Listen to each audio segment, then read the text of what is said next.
Welcome to Notes tutorial number 3. Things we're going to cover. We're going to cover editing a smart phrase, editing smart links that are already embedded into the note, adding smart link data into the note, and then the all-important assessment section of the note. Just like it was important in all scripts, it is important in Epic as well. So those are going to be what I'm going to try to cover here. So I'm in a test patient. I just created a document encounter, remember from the previous tutorial of using that create encounter activity, and then can create a documentation encounter. So that gives me a note area over here. It's blank. I've got my speed buttons, and I'm going to just add my typical follow-up note, and it's in a regular SOAP format. All right, so it's a SOAP note format. I've got my table of contents here to jump to things like physical exam or HPI over on the left, and then I got my note down here.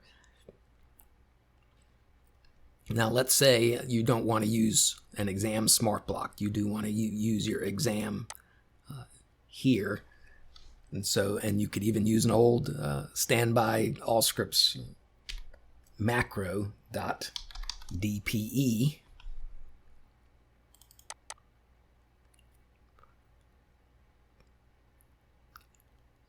and that puts that in the same way that it had done in Allscripts. Well, but maybe I want to make it my own now. I want to now make it unique to me. Well, if I highlight that area, then I go to my right-click menu, I can now create a smart phrase from that text. Okay, create from the current patient's chart, continue. Right, and so here you see how that data was already there. Well, I pulled in female. It wasn't a random thing. It was an actual smart link that brought that in. But maybe I wanted to change this up a little bit to just document a little bit more in the that on the heart exam, normal, PMI, and maybe I did want to document 5 of 5 strength, all 4 extremities. And then I can give that my own shortcut, such as my DPE, my detailed physical exam. And then accept. Great, now I can delete that one, and then instead I'm going to do my DPE. And there it is. It's got my changes I've made. Normal PMI, 5 out of 5 strength, all 4 extremities.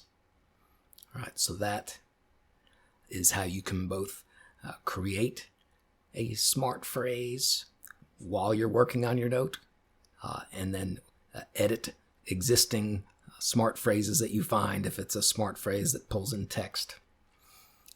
Then I believe there's something also called the Smart Phrase Manager, right? Smart Phrase Manager. And then you can find your smart phrases in the Smart Phrase Manager and edit them. Create a new one. Okay. So when I was in the note, yeah, there's that green plus sign is there. Create smart phrase, right? But that doesn't take you to the edit area for your existing smart phrases, right? There's no, it's not a way to do it from here. So again, I'm still learning as well on this. But when I use that Smart Phrase Manager, right, and it was already here, then I have my listing of my smart phrases and the ability to edit them. All right, so that's editing smart phrases. Now what about editing smart links in a note? All right, well, let's go back into the note we're working on. So if you remember from a previous video, I talked about that the lab results I pull in are from a smart link called resufast.resu fast. And so if I were to put that in fresh, a fresh smart link for that, it's going to give me this box where I need to know the base names to insert the results. Well, the note is created to already do it for you, right? So that's what this is, but it's not static. I can, because I know this is smart link data, I can right click it and say edit the smart link parameters. And now I can come in and I can see all the things that it should pull in. You see, these are the ones that there were results available. These are the ones that it was looking for. And then I can add. Now, the things I'm adding are only for this visit. I'm not creating a new smart link altogether for this. This is just me editing it for this particular note. And so if I did want to put in, a different item in here, such as the EGFR, right? You have to know the base names. I will have a link to the common base names. Unfortunately, some of them have 2 base names for the same item. That's a cleanup that has to be done over time. But here, the base name is the one that says name, and then the component would be the long version. But for this smart link, and most of the smart links, you need to know the base name. So if I do that, and it gives you the preview, it's gonna pull in that EGFR.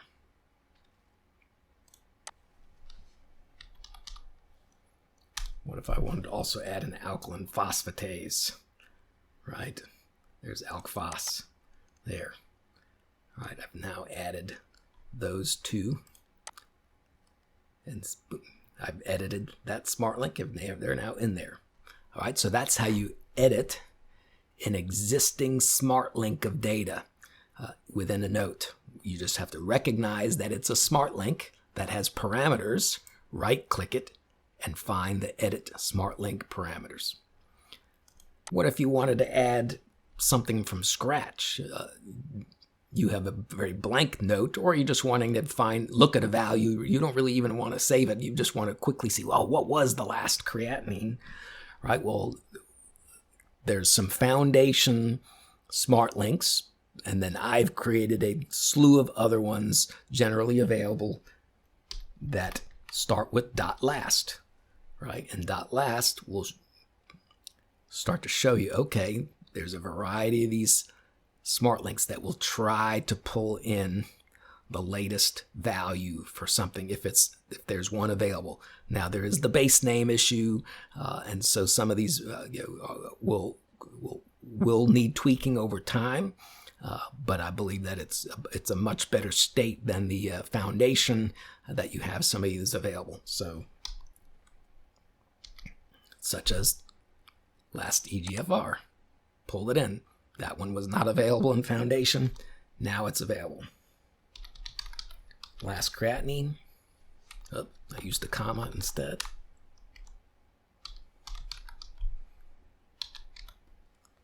Last creatinine. So you can pull lab results in one by one, or you can use something like this ResuFast and pull in multiple. And for creatinine,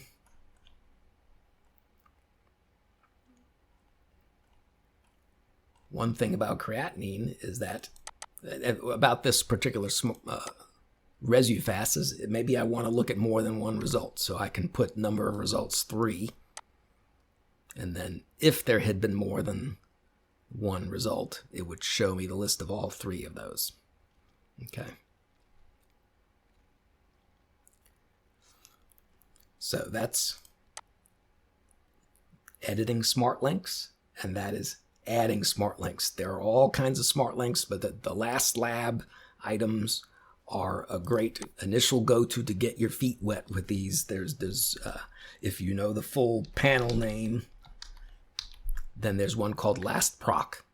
And that one, but you're going to have to know the actual full order name. Is usually something like Lab 1819 or Lab 2824. And so I've still got some work to do on that. There will be some of those available where you won't have to remember the name, but that's work in progress where you will be able to do that. Yeah, a mini example would be Last CBC. It's not the full panel, but it's something similar where, Last CBC, Last CMP. Right, that one's not built out yet. So though that's where it gives you not just individual base name components, but gives you all the components for a panel. But you remember your storyboard over on the left. You have a lot of access to just look at labs over here as well. Right, so the storyboard will end up being a very, very useful area that I can see myself using a lot. But if it's something I want to put into my note, I want to know the smart links. I want to know those smart links to quickly get it into my note. And so learning how to edit my existing ResuFast is one way. And then learning how to use the .last GFR, .last CR, .last CBC are great ways to get that in to your note. Now, let's talk about the assessment section of the notes.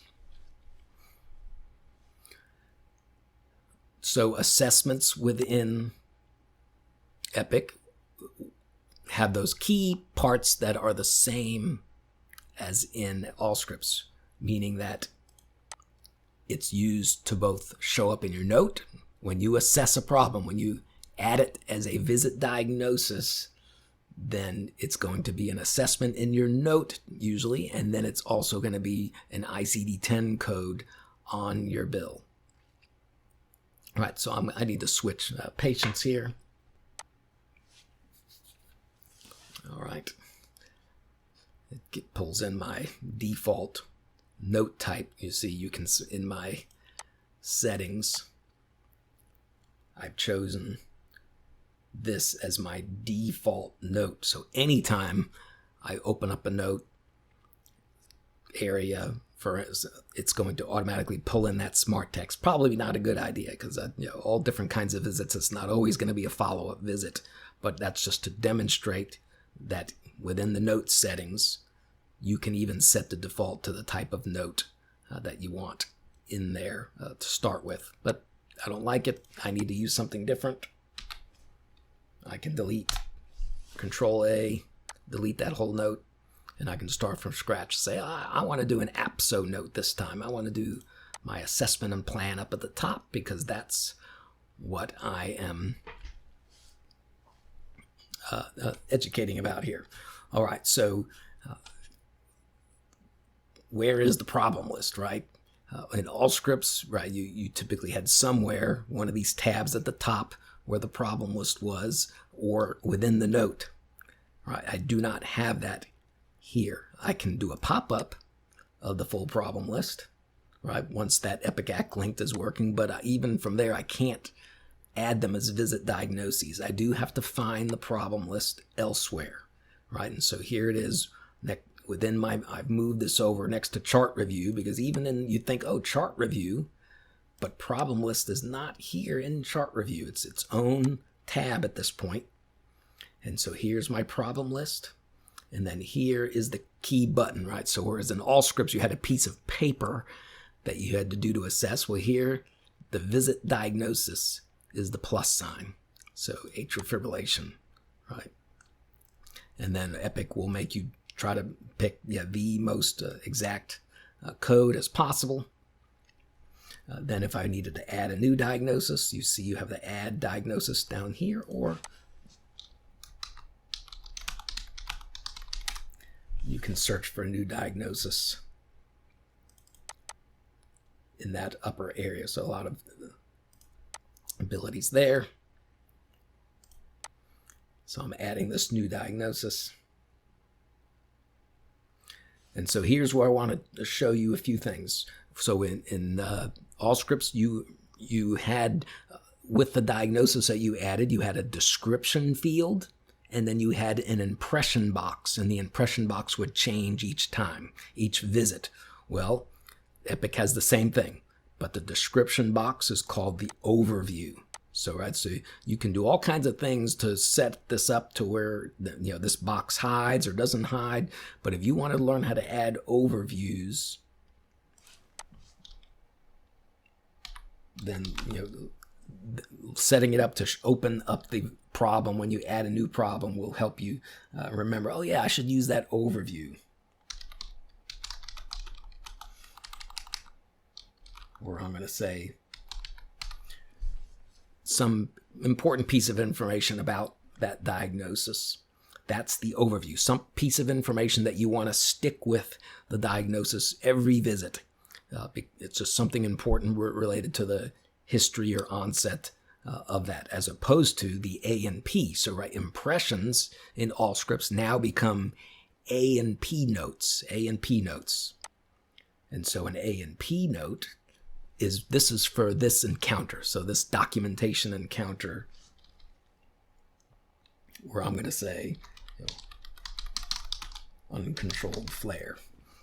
Right, so some people might use these for a lot more data than others, but this area also becomes very important for the new kind of notes called the diagnosis aware notes, or POC, problem-oriented charting notes. And so I'm going to talk about those more later. I'll have to switch over systems. But I now have an overview and an A and P note. If I were to come back over to my note and say, you know, refresh, okay, now I see long-standing persistent atrial fibrillation. Oh, looks like, just like with the all scripts, I added that diagnosis, but I didn't assess it. There wasn't, at least not that I know of, there wasn't an easy way to both add it and assess it at the same time. There's not a piece of paper, so I'll have to look into that a little bit more. So I got to come back here and click that plus sign.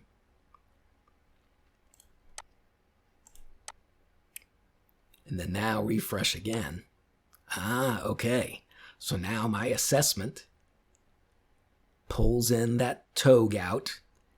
And the way I've built my notes is I like to see my overview and my assessment and plan. It's not ideal. I wish it was just in parentheses or inline.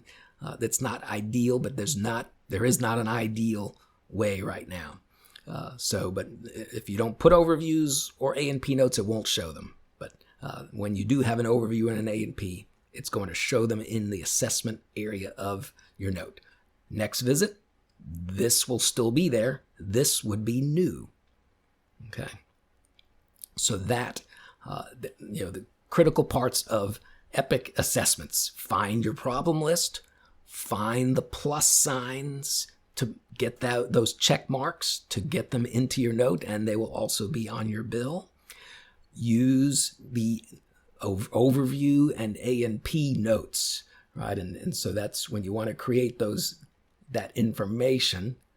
You'll see this thing that says create notes, and hover to discover, enter the overview and A and P note. See, I can also do that here. Since 2020, failed. Cardio version 2021.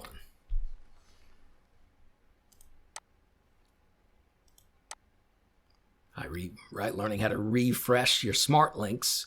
I can even pull that information into my note here so that overview will show up. I didn't put an A and P note there.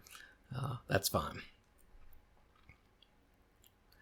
All right, so I'm going to be transitioning and then going over the diagnosis aware notes, problem-oriented charting. I hope you've found some nuggets of information from what I've covered so far.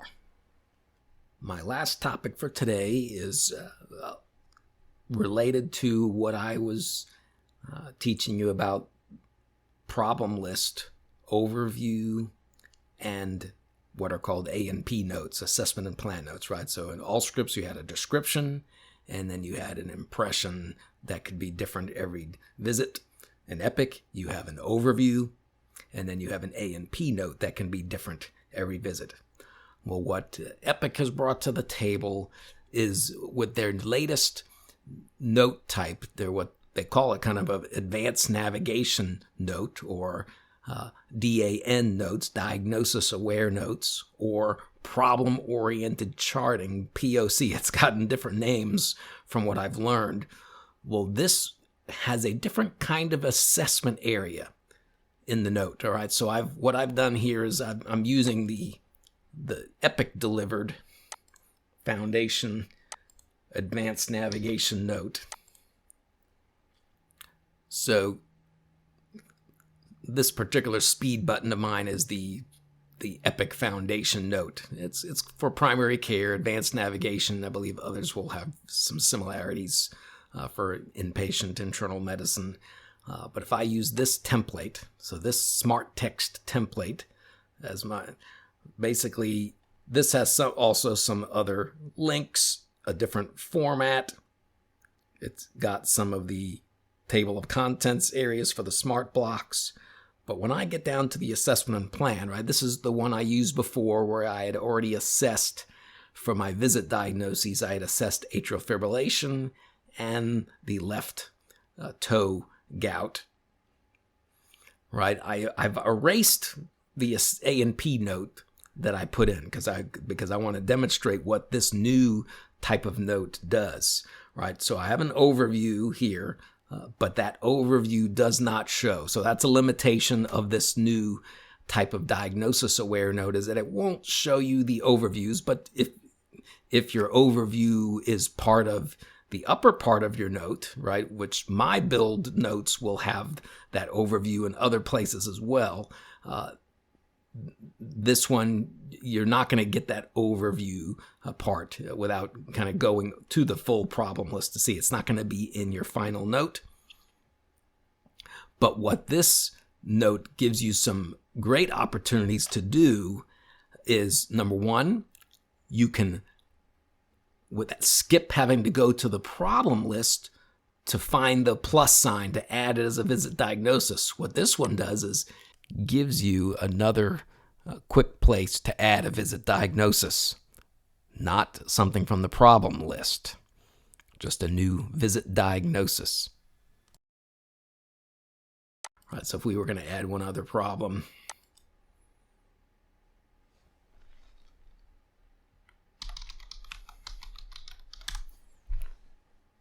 so we're going to add an allergic rhinitis. So now I have that in there. Well, that's one thing about this. So you can, from there, add diagnoses instead of having to go find a problem list. The other aspect of this note is that whatever you type, so if you want to do problem-oriented charting, well, whatever you type in these areas under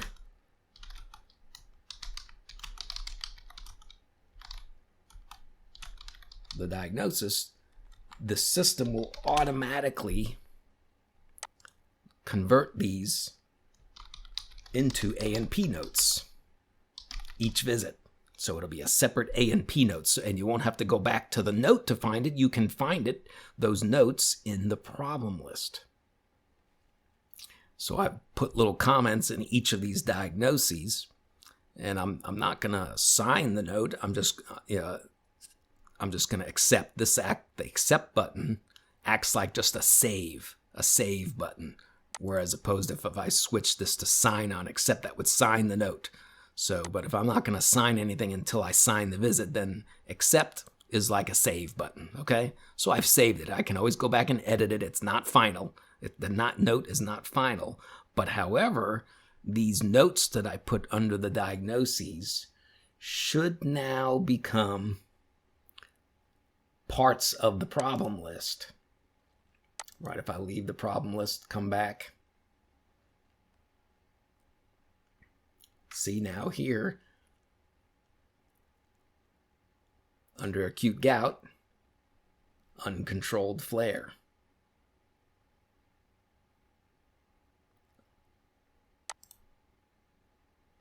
Atrial fibrillation. Has been on DOAC therapy for 6 months. Okay. Now here's an interesting learning part about this other diagnosis, right? We don't see the allergic rhinitis on the problem list. Well, because it's not. Epic keeps a separate visit diagnosis and problem list. So that's a good thing. Many short-term diagnoses, they won't automatically clog up your problem list, but it can also be bad because you're going to have to remember that next step to get a problem that you want to track on their problem list. You got to add it to the problem list. And so that's, where do I do that? Where can I go to find the visit diagnosis? Can I do it from the note? Can I do it from the problem list when it's not on here? Well, I'm still learning this as well, but I think your best bet is to learn this button right here. In that add diagnosis, this is basically your visit diagnoses button. You see the 3. So even though I don't want to add a diagnosis, I'm able to come to this area and find the plus sign, right? When you're in the note, that plus sign talks about going to a smart phrase.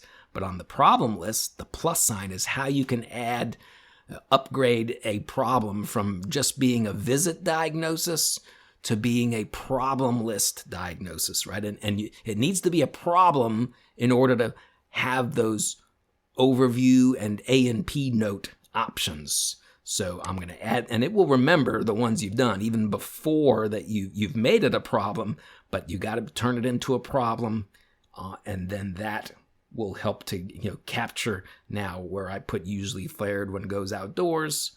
Great, that now that will make its way onto the problem list the next time I refresh this. So many screens have a little refresh button, but I can't seem to see a immediate refresh button here. So now I'm back to my problem list. I've got the AFib. Oh, here's the allergic rhinitis. Allergic rhinitis is now in here. Open it up. There's the A&P note. I didn't put an overview, right? There's no overview area here. It's all the A&P note. All right, so that is the concept behind diagnosis-aware notes, problem-oriented charting. It's aware what diagnosis that you're under. It's going to convert that text to an A&P note, and then those A&P notes are going to be searchable from within the problem list without having to go back to every single note. A great way to track the longevity progress of a certain problem, such as a breast lump, a nodule, a certain cancer, a certain symptom. All right, so yes, you lose the ability to see the overview in the note. You gain the ability to automatically create an A&P notes while you're charting in your note to finish up the plan related to each problem-oriented issues. And then, yes, you'll still have a listing of all the orders will show up in this area as well. So not all notes, I don't know how many of these diagnosis-aware notes are out there. You'll usually recognize it. It's going to be a combined assessment and plan area. It's going to have a diamond for the primary diagnosis, right?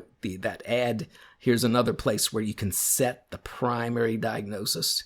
If I wanted the gout to be the primary diagnosis, I can set the P column and the diamond for that primary diagnosis. And then that will help refresh that. Let's see, where's our refresh button? There we go. All right, so, well, see, here's my primary diagnosis. And now it put the diamond there as the primary, and I think I can move it up. All right, so even though it didn't move it up for me, I can drag and drop these items to the order I want them to be in. I hope you found these 3 videos of note content to be helpful.